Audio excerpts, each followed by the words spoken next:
Hello good morning, कैसे हैं आप सब लोग। Welcome back to your channel the economics hub.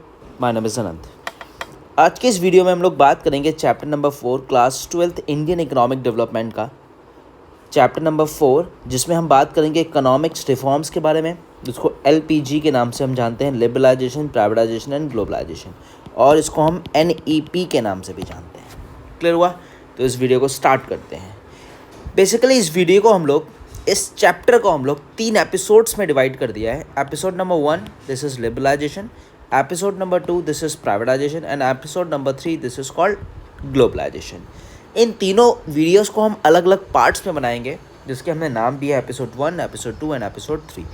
जिससे क्या होगा, जिससे आपको ये चैप्टर बिल्कुल भी लेंथी नहीं लगेगा। वरना एक वीडियो में आपको इस चैप्टर पूरा पढ़ा दिया जाए तो आप कहेंगे सर कितना बड़ा चैप्टर है, बड़ा कॉम्प्लिकेटेड है। तो इस कॉम्प्लिकेशंस को आसान बनाने के लिए मैंने इसको एपिसोड्स करके बनाया है। मतलब पार्ट भी कह सकते हैं, एपिसोड भी कह सकते हैं, जैसे मर्जी आपको समझना है वैसे आप समझ सकते हैं। बस आपको समझना है इस चैप्टर को, ठीक।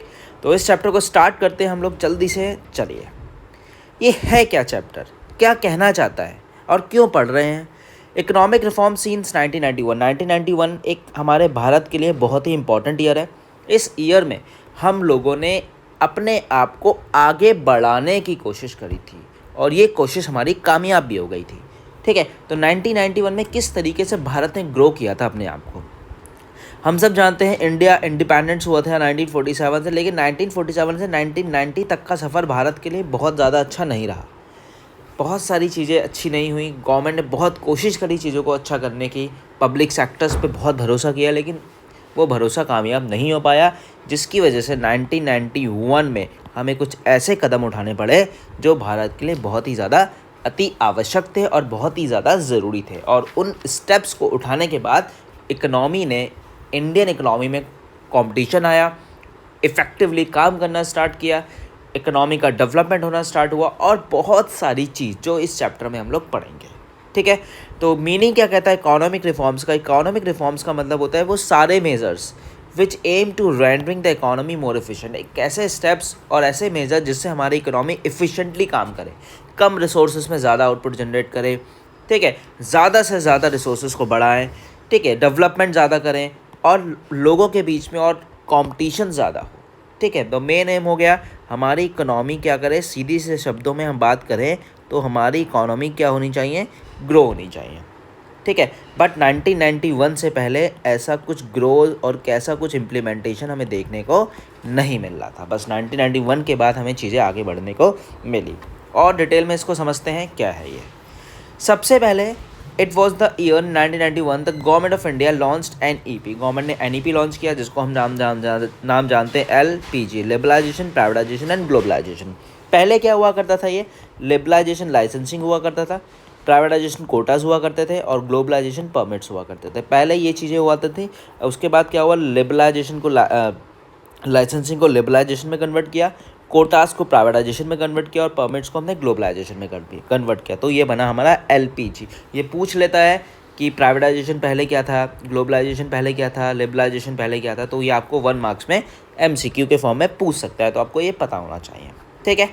तो आइए लिबरलाइजेशन को स्टार्ट करते हैं। What is the meaning of liberalisation and what it will work, क्या ये वर्क करता है। लिबरलाइजेशन बेसिकली होता क्या है, लिबरलाइजेशन जो वर्ड है वो बना है लिबर्टी। लिबर्टी का मतलब होता है आज़ादी मिलना, फ्रीडम मिलना, ठीक है। Liberalisation imply freedom from producing unit and control impose by the government. 1991 से पहले ना गवर्नमेंट हर चीज़ पे कंट्रोल लगाती थी। मतलब आप 10 यूनिट्स ही प्रोड्यूस कर सकते हैं। जस्ट फॉर एग्जांपल, अगर आप 10 से 11 यूनिट प्रोड्यूस कर रहे हैं तो आपको बहुत सारे टैक्सेस, बहुत सारी चीज़ें करनी पड़ती थी, ठीक है। तो ये सब गवर्नमेंट ने, बहुत सारे टैक्सेस थे, बहुत कुछ गवर्नमेंट ने कम करने की कोशिश करी। Liberalisation include industrial sector reform. Liberalisation आने के बाद इंडस्ट्रियल सेक्टर्स में रिफॉर्म्स आए, इंडस्ट्रीज़ में रिफॉर्म्स आए। रिफॉर्म्स का मतलब क्या होता है, कुछ चेंजेस आए। यहाँ पे कुछ चेंजेस नहीं, हम बहुत सारे चेंजेस की बात करेंगे। फाइनेंशियल सेक्टर्स रिफॉर्म आए, फॉरेन एक्सचेंज रिफॉर्म है। तो कुछ रिफॉर्म्स हमें देखने को मिले इंडस्ट्रीज़ में, फाइनेंस में और फॉरेन एक्सचेंज रिफॉर्म्स में, एक्सपोर्ट इंपोर्ट में। ये सब लिबरलाइजेशन में हम और ज़्यादा डिटेल में आगे हम इसको पढ़ेंगे। तो लिबरलाइजेशन का सिंपल सा मतलब क्या है, जो गवर्नमेंट फिजिकल कंट्रोल इंडस्ट्रीज़ पे लगाती थी, उस कंट्रोल को गवर्नमेंट ने क्या किया, कम किया, या कह सकते हैं ख़त्म किया, ठीक। समझ में आ गई बात। तो चलिए आगे बढ़ते हैं। 1991 से पहले ना बहुत ही कंट्रोल था, बहुत ही रिस्ट्रिक्शंस हुआ करती थी, ये नहीं हो सकता, फाइनेंशियल कंट्रोल था, इंपोर्ट लाइसेंसिंग पे कंट्रोल था, फॉरेन एक्सचेंज कंट्रोल था, इन्वेस्टमेंट पे रिस्ट्रिक्शंस थी, बड़े बड़े बिजनेस सेटअप नहीं हो पा रहे थे जस्ट बिकॉज ऑफ कंट्रोल्स। ठीक, समझ में आ गई बात। तो नेक्स्ट पढ़ते हैं। अब यहाँ पे कुछ रिफॉर्म्स हैं, ये रिफॉर्म्स आपको बहुत अच्छे से पढ़ने हैं, क्वेश्चन यहाँ से बोर्ड्स में बनता है। ठीक है, सबसे पहला है इंडस्ट्रियल सेक्टर रिफॉर्म्स। ठीक, सेकंड है आपके पास फाइनेंशियल सेक्टर रिफॉर्म, थर्ड है आपके पास टैक्स रिफॉर्म, फोर्थ है आपके पास foreign exchange reform and fifth है आपके पास trade and investment policy reforms. तो इन सारे रिफॉर्म्स को एक एक करके हम स्टडी करेंगे। तो सबसे पहले हम बात कर रहे हैं इंडस्ट्रियल सेक्टर रिफॉर्म्स की। इंडस्ट्रियल सेक्टर रिफॉर्म्स हमें क्या कह रहा है? देखिए, इंडस्ट्रियल सेक्टर रिफॉर्म्स हमसे ये कहना चाहता है कि भैया इंडस्ट्रीज़ में क्या था, पहले बहुत सारे रेगुलेशंस हुआ करते थे। इंडस्ट्रीज़ में रेगुलेशंस किस हिसाब से हुआ करते थे? लाइसेंस आपको बार बार लेना पड़ता था, पब्लिक सेक्टर्स पे गवर्नमेंट ने बहुत भरोसा किया था, प्रोडक्शन एरिया में अपने क्या कर रखा था, एक टारगेट डिसाइड कर रखा था, इससे ज़्यादा आप प्रोडक्शन नहीं कर सकते हैं। अगर प्रोडक्शन को बढ़ाना है तो फिर आपको लाइसेंस लेना पड़ेगा, टैक्सेस देना पड़ेगा, आप इम्पोर्ट्स तो कैपिटल गुड्स नहीं कर सकते थे। तो इस तरीके से रिस्ट्रिक्शंस हुआ करते थे जो एलपीजी के आने के बाद थोड़े थोड़े कम होना स्टार्ट हुए। सबसे पहला हम पढ़ते हैं एबोलिशन ऑफ इंडस्ट्रियल लाइसेंसिंग। इसका मतलब क्या है? जुलाई 1991 में कुछ चेंजेस आए। क्या हुआ? हमारी इंडस्ट्रीज़ 1991 में, जो गवर्नमेंट हमने पढ़ा 1991 में लिबरलाइजेशन, प्राइवेटाइजेशन, ग्लोबलाइजेशन आया, हम सबको पता है। तब 1991 में क्या हुआ, एक पॉलिसी अनाउंस हुई। पॉलिसी अनाउंस क्या हुई? गवर्नमेंट ने बोला अब कुछ इंडस्ट्रीज़ को छोड़ के आपको ज़्यादा लाइसेंस की रिक्वायरमेंट नहीं है, अब आप अपना बिजनेस अपने तरीके से क्या कर सकते हैं, रन कर सकते हैं। ठीक है, एबोलिशन ऑफ इंडस्ट्रियल लाइसेंसिंग। अब वो कौन कौन से सेक्टर्स थे गवर्नमेंट ने जिसको अपने हाथ में रखा, और बाकी गवर्नमेंट ने सेक्टर्स को क्या कर दिया कि आप अपने हिसाब से काम कर सकते हैं। जैसे सबसे पहला लिकर, आप चाहो तो उसको लिख भी सकते हो, पहले सुन लो। बी, सेकंड था सिगरेट्स। ठीक है भैया। थर्ड था आपका डिफेंस सेक्टर। फोर्थ था आपका इंडस्ट्रियल एक्सप्लोजन, जैसे डिफेंस वगैरह हो गया, और आपका डेंजरस केमिकल्स। तो ये कुछ सेक्टर्स थे। तो गवर्नमेंट ने बोला कि इनका कंट्रोल हम अपने पास रखेंगे, बाकी को हम लाइसेंस फ्री कर रहे हैं। लाइसेंस फ्री का मतलब ऐसा नहीं है कि आप लाइसेंस लेना है, उस पर इतने रेस्ट्रिक्शंस हम नहीं लगाएंगे। आप अपने हिसाब से कुछ भी प्रोडक्शन कर सकते हैं, बस आपको क्या करना है, नॉर्म्स को फॉलो करना है। कोई भी अनएथिकल चीज़, इलीगल चीज़ को, आप कुछ भी चीज़ को प्रोड्यूस नहीं करेंगे। तो this is called abolition of industrial licensing. Clear हो गया। Next we have contraction of public sector. Contraction का मतलब पता है, एक्सटेंशन और कॉन्ट्रैक्शन माइक्रो में आपने पढ़ा होगा।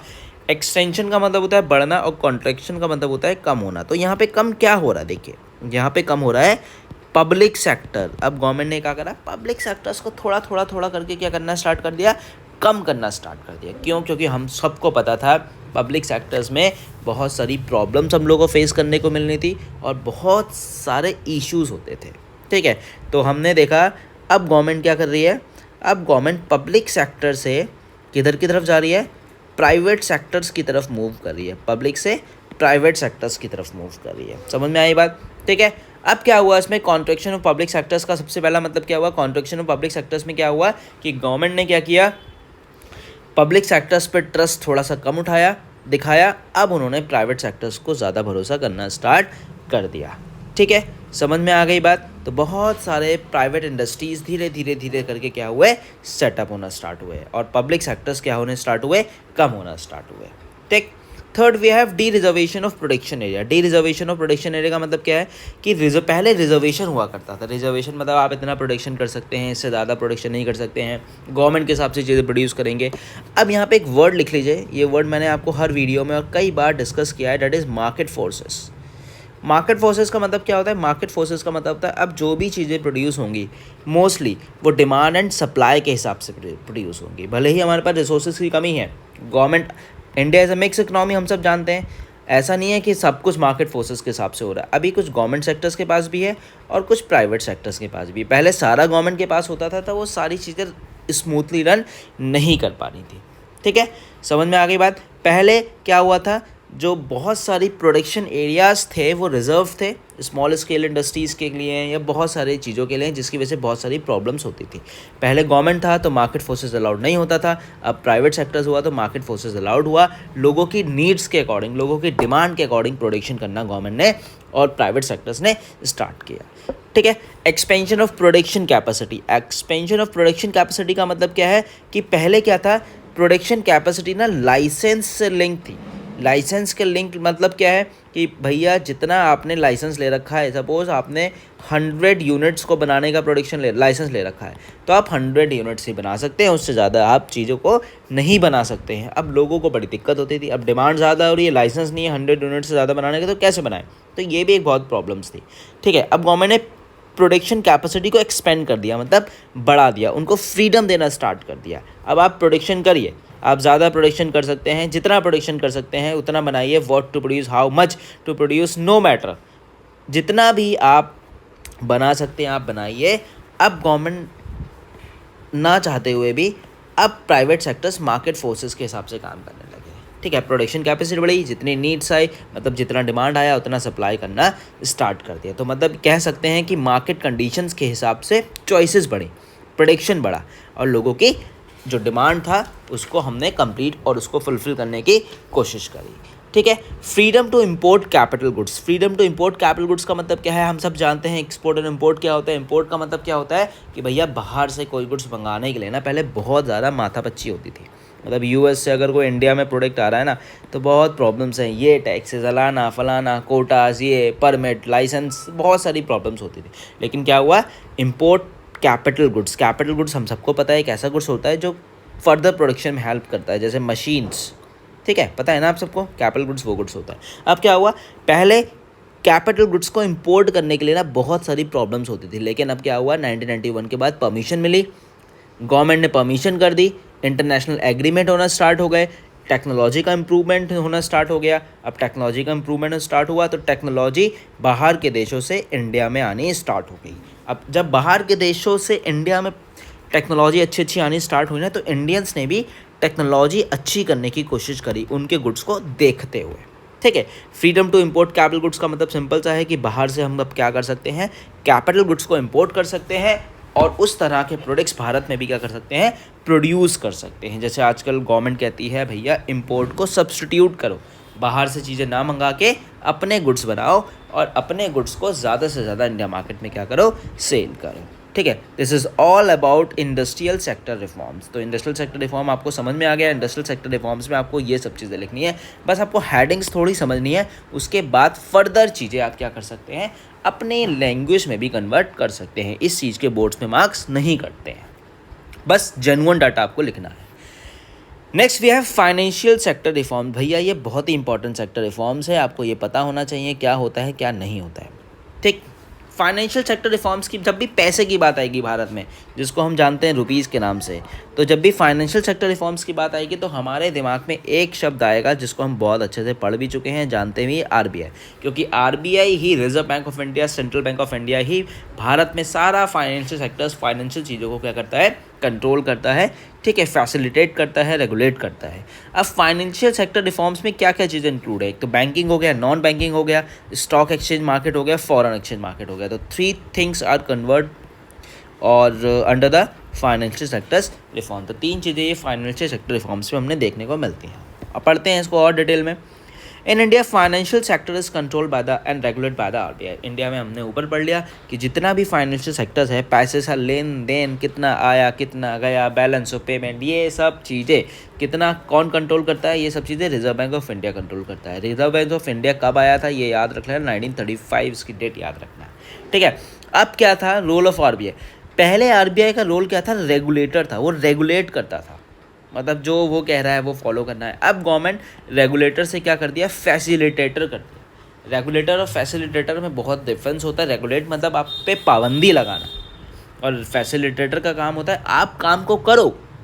आरबीआई कह रही है हम आपके साथ हैं, बस कोई अनएथिकल और इलीगल काम को बिल्कुल ना करें। ठीक है भैया। तो ये 1 मार्क्स में पूछा जा सकता है, रेगुलेटर टू डैश। तो रेगुलेटर टू डैश में आप लगा देंगे फैसिलिटेटर। ठीक है भैया। Liberalisation has allowed FII, FII stands for foreign institutional investment. FDI और FII क्या होता है इसका डिटेल में डिस्क्रिप्शन में आपको आगे दूंगा। To invest in Indian financial market, मतलब सिंपल सी बात है कि बाहर के स्टॉक एक्सचेंज के लोग या बाहर के लोग भी इंडिया में क्या कर सकते थे, अब लोग इन्वेस्ट कर सकते हैं, उससे पहले नहीं होता था। This is all about financial sector reform. Financial sector reforms का बहुत सिंपल सा मतलब है, RBI कंट्रोल करता है, सेफ गार्ड प्रोवाइड कराता है अकाउंट होल्डर्स को, नेशन में या बाहर के लोग हैं, इंडिया के लोग हैं, ठीक है। FII का मतलब क्या होता है, फॉरेन इंस्टीट्यूशनल इन्वेस्टर। पहले क्या होता था, बाहर के लोग भारत में इन्वेस्ट नहीं कर पा रहे थे, इंडिया के लोग बाहर इन्वेस्ट नहीं कर पा रहे थे। अब क्या हुआ, स्टॉक एक्सचेंज के थ्रू बाहर के लोग इंडिया में इन्वेस्ट कर सकते हैं और इंडिया के लोग बाहर इन्वेस्ट कर सकते हैं। This is all about financial sectors reforms, ठीक है भैया। अब हम बात करेंगे टैक्स रिफॉर्म्स। टैक्स रिफॉर्म तो भैया बहुत इंपॉर्टेंट टॉपिक है। टैक्स ही नहीं आएगा तो गवर्नमेंट की इनकम कैसे होगी, गवर्नमेंट की इनकम कैसे नहीं होगी तो गवर्नमेंट अपने एक्सपेंडिचर्स को कैसे बढ़ाएगी। तो tax reform is an important component of fiscal policy. Fiscal policy का टैक्स रिफॉर्म बहुत इंपॉर्टेंट पार्ट है, जिसमें गवर्नमेंट अपने रेवेन्यूज़ को और एक्सपेंडिचर्स को क्या करता है, मैनेज करता है, ठीक। इसमें बस आपको डायरेक्ट टैक्स और इनडायरेक्ट टैक्स पढ़ना है, ये आपको बहुत अच्छे से पहले से पता होगा। डायरेक्ट टैक्स क्या होता है, डायरेक्ट टैक्स वो टैक्स होता है जिसका बर्डन हम किसी और पे शिफ्ट नहीं कर सकते हैं, हमने कमाया तो हम ही उसको पे करेंगे, जैसे इनकम टैक्स और corporation tax. Next we have indirect tax. Indirect tax का मतलब क्या होता है, जिसका बर्डन हम किसी और पे भी शिफ्ट कर सकते हैं, जैसे GST। GST क्या होता है, गुड्स एंड सर्विसेज टैक्स होता है। GST के बारे में थोड़ा सा हम जानकारी ले लेते हैं, क्योंकि ये हमारे बोर्ड्स का भी एक पार्ट है। सबसे पहले GST के आपको पता होना चाहिए, गुड्स एंड सर्विस टैक्स होता है। बस आपको ये याद रखना है भैया, जो GST आया था ना वो 1 जुलाई 2017 में आया था। बस इतनी सी जानकारी आपको ये याद रखनी है, ठीक है। हाँ, डायरेक्ट टैक्स और इनडायरेक्ट टैक्स बोर्ड में सीधा क्वेश्चन पूछा गया है, हो सकता है या आपको मैक्रो में भी पूछा जा सके, और ID में तो ये सिंपल से आपको बात की गई है, ठीक है भैया। समझ में आ गया डायरेक्ट और इनडायरेक्ट टैक्स। और टैक्स रिफॉर्म में केवल आपको इतना सा पढ़ना है, टैक्स क्या होता है पता होना चाहिए। टैक्स एक कंपलसरी पेमेंट होता है जो हर भारतीय को पे करना है, डायरेक्टली और इनडायरेक्टली। और इनडायरेक्ट टैक्स क्या होता है वो आपको पता लग गया, जिसका बर्डन हम पे होता है और हमें ही पे करना होता है। और इनडायरेक्ट टैक्स वो टैक्स होता है जिसका बर्डन हम किसी और पे शिफ्ट कर सकते हैं। जैसे आप एक टॉफ़ी खरीदते हैं तो टैक्स तो दुकानदार दे रहा है, लेकिन उसका पेमेंट आप क्या कर रहे हैं, आप पे कर रहे हैं। दिस इज कॉल्ड डायरेक्ट और इनडायरेक्ट टैक्स, बट टैक्स में आपको इतना ही करना है। Next we have foreign exchange reforms. Foreign exchange reforms क्या होता है, नाम से समझ में आ रहा है, फॉरेन एक्सचेंज, बात हो रही है बाहर की।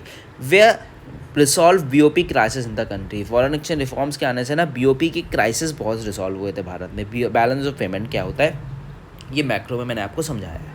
इसमें डिवोल्यूशन का एक स्टेप्स आया था। Devolution was first step initiated in the regards in 1990। Devolution का मतलब होता है जब हमारी करेंसी जो रुपीज़ है वो डॉलर के टर्म्स में क्या होता है, कम होता है, ठीक है। मतलब जैसे मैं आपको समझाऊं, आज डॉलर 80 रुपये का है, $1 इज इक्वल्स टू 80 रुपीज़।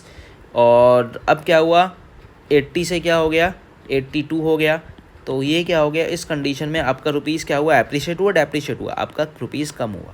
अब यही $1 इज इक्वल्स टू अगर 70 हो जाए तो आपका रुपीज़ क्या हो जाएगा, एप्रिशिएट हो जाएगा, ठीक है। तो डिवैल्यूएशन का मतलब होता है जब आपकी करेंसी किसी और करेंसी के टर्म्स में क्या होती है, कम होती है। तो फॉरेन एक्सचेंज रिफॉर्म में सिंपल से हम यही देखते हैं कि कितना हमारे पास डॉलर इनफ्लो हुआ और कितना डॉलर हमारे पास आउटफ्लो हुआ, कितना पैसा आया कितना पैसा गया। गवर्नमेंट, आपने आजकल सुना होगा, गवर्नमेंट कहती है कि भैया एक्सपोर्ट को बढ़ाओ और इम्पोर्ट को क्या करो, कम करो, इंपोर्ट सब्स्टिट्यूट करो। आत्मनिर्भर भारत आपने नाम सुना होगा, वोकल फॉर लोकल। टाटा की गाड़ियों के पीछे स्टिकर लग के आता है आजकल, वोकल फॉर लोकल। ये क्यों करती है गवर्नमेंट? गवर्नमेंट कहती है भैया एक्सपोर्ट जितना करोगे फॉरेन करेंसी भारत में आएगी, ठीक है, और जितना इंपोर्ट करोगे फॉरेन करेंसी भारत से जाएगी। अब फॉरेन करेंसी का रोल आपको पता है, 200 करोड़ का रिजर्व होना चाहिए, जिसमें से 115 करोड़ गोल्ड और 85 रिमेनिंग क्या होना चाहिए आपके पास, फॉरेन करेंसी होना चाहिए, ठीक है। तो ये डिवैल्यूएशन का कंसेप्ट है, फॉरेन एक्सचेंज का रिफॉर्म है। फॉरेन एक्सचेंज रिफॉर्म में हम बेसिकली बात करते हैं डॉलर और यूरो और रुपीज़ के कंपैरिजन करते हैं इन सब चीज़ों का। Next we have trade and investment policy reforms. अब ये क्या होता है trade and investment policy reforms? Sir चलो trade and investment policy reforms को समझते हैं। Trade and investment policy reforms क्या कहता है? Trade and investment policy reforms क्या कहता है, इसको लिबरलाइजेशन आने के बाद इसको बहुत ज़्यादा फोकस किया गया। जैसे ट्रेड, नाम से समझ में आ रहा है, ट्रेड इंडिया के अंदर भी ट्रेड होता है, स्टेट टू स्टेट, और इंडिया के बाहर भी ट्रेड होता है, US से, यूएस से, चाइना से और अलग अलग कंट्रीज। ट्रेड का होना बहुत ज़्यादा ज़रूरी है किसी भी इकोनॉमी के लिए। अगर ट्रेड नहीं होगा तो इन्वेस्टमेंट नहीं होगा, इन्वेस्टमेंट नहीं होगा तो इकोनॉमी किसी भी कंट्री की ग्रो बिल्कुल भी नहीं करेगी। तो ट्रेड एक बहुत इंपॉर्टेंट फैक्टर है किसी भी चीज़ का। तो increase international competition in the domestic industry. जब एलपीजी के बाद जो इंडिया का कॉम्पिटिशन है ना, वो क्या हुआ, बहुत ज़्यादा इंक्रीज़ हुआ। मतलब बाहर की चीज़ें इंडिया आने लगी और इंडिया की चीज़ें क्या जाने लगी, बाहर जाने लगी। Inducing forex investment in domestic currency. बाहर का इन्वेस्टमेंट, फॉरेन एक्सचेंज भारत में इन्वेस्ट कर रहे हैं लोग, स्टॉक एक्सचेंज में, कंपनीज़ में और बहुत सारी चीज़ों में।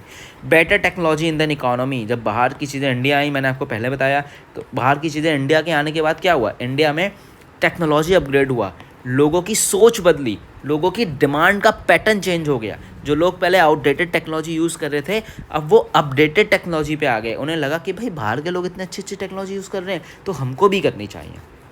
ठीक है। Import quotas has been abolish. Quotas का मतलब होता है, कोटाज एक ऐसा रिस्ट्रिक्शन सोर्स होता है जिससे क्या होता है, जिससे हम लोग सोचते हैं कोटा लगाएंगे तो हमारी इकोनॉमी में लोग उस प्रोडक्ट की डिमांड बाहर से कम करेंगे, तो इसलिए कोटास का इम्पोज करते हैं। लेकिन कोटास क्या हुआ, इम्पोर्ट कोटास है बोलिश्ड, उसको ख़त्म किया गया। क्योंकि उस समय क्या था, उस समय लोग डिमांड ही नहीं करते थे, इम्पोर्ट ही नहीं करते थे, ना एक्सपोर्ट करते थे। Export duty has been withdraw. Export duty हटा दी गई। आप भेजो जितना भेज सकते हो, भेजो यार भेजो। ठीक है, गवर्नमेंट कहती है करो तो सही, एक्सपोर्ट तो करो। ठीक। To enhance competition in India goods in the international market. बाहर के लोग भी तो इंडिया के गुड्स को पहचाने, इंडिया के लोग ही बाहर के गुड्स को क्यों पहचाने भाई। भारत में जो इतना अच्छा सामान बनता है, जो हम लोग यूज़ करते हैं, हमारे स्पाइसेस हो गए, हमारी ज्वेलरी हो गई, हमारे जैम्स हो गए, तो वो सब लोग भी तो देखें बाहर के। तो this is called export duty withdraw करा गया था और आगे उसको बढ़ाया गया था। Trade policy after liberalisation is to facilitate integration of Indian market with global. Indian economy को ग्लोबल इकोनॉमी से जोड़ा गया। वही चीज़ इंडिया को यूएस से जोड़ा गया, यूएस को चाइना से, चाइना को इंडिया से। अलग अलग कंट्रीज, जैसे जैसे लोगों के हम नाम भी नहीं जानते थे कंट्रीज़ के, इंडिया ने उन लोगों के साथ क्या करना स्टार्ट किया, ट्रेड करना स्टार्ट किया। समझ में आई बात। चलिए अब ट्रेड को और इन्होंने थोड़ा सा एलोबरेट कर दिया। ट्रेड क्या कह रहा है, trade and investment policy reforms were carried out in the form of dismantling the quantitative restriction of import and export. Quantitative restriction का मतलब पता है, क्वांटिटेटिव मतलब पहले केवल आप 100 यूनिट्स भेज सकते थे, केवल 10 यूनिट भेज सकते थे, 20 यूनिट भेज सकते थे। लेकिन आज के टाइम में ऐसा बिल्कुल नहीं है। आज के टाइम में जितना आप एक्सपोर्ट करना चाहें उतना एक्सपोर्ट कर सकते हैं, और जितना इंपोर्ट करना चाहें उतना आप इंपोर्ट कर सकते हैं। चाहे वो मैन्युफैक्चरिंग गुड्स हो, चाहे वो एग्रीकल्चर गुड्स हो, या चाहे वो किसी भी तरह का गुड्स हो। ठीक है, कंज्यूमर गुड्स हो, चाहे वो कैपिटल गुड्स हो, कोई भी गुड्स हो, आप उसको क्या कर सकते हैं, आप लोग कितना भी भेज सकते हैं, कितना भी इंपोर्ट कर सकते हैं, कितना भी एक्सपोर्ट कर सकते हैं। बस जो लाइसेंस में कोटास, परमिशन वगैरह, आपको बस थोड़ी बहुत टैक्सेस वगैरह पे करने हैं। ठीक है। Reduction in tariff rates. Tariff rates को कम करा गया। टैरिफ एंड कोटास का मतलब क्या होता है, टैरिफ एंड कोटास का मतलब होता है टैरिफ को रिस्ट्रिक्ट करा गया। रिस्ट्रिक्ट मतलब रोका गया, उसको मॉडरेट करा गया। मॉडरेट का मतलब चेंजेस करेगा। जो पहले ज़्यादा रेट्स थे उसको कम करा गया, जिससे लोग एक्सपोर्ट और इंपोर्ट आदान प्रदान ज़्यादा से ज़्यादा करें। ठीक है, समझ में आई बात। Removal of import licensing. पहले इंपोर्ट करने के लिए बहुत सारे लाइसेंस लेने पड़ते थे, लेकिन अब इंपोर्ट करने के लिए लाइसेंस को क्या करा गया, कम करा गया। गवर्नमेंट चाहती है इंपोर्ट हो, लेकिन एक लिमिटेड। ठीक है, जिससे क्या हो, जिससे ऐसा कोई भी गुड्स इंपोर्ट ना हो जाए जो हज़ार्डियस हो हमारी लाइफ के लिए या हमारी इकोनॉमी के लिए। ठीक है, तो हज़ार्डियस गुड्स पे आज भी हम लोग रिस्ट्रिक्शंस लगाते हैं, लेकिन कुछ ऐसे गुड्स हैं जिनकी हमें ज़रूरत रहती है। जैसे ऐसा नहीं, एग्रीकल्चर गुड्स हम लोग भारत बहुत सारे लोगों को बाहर भेजता है।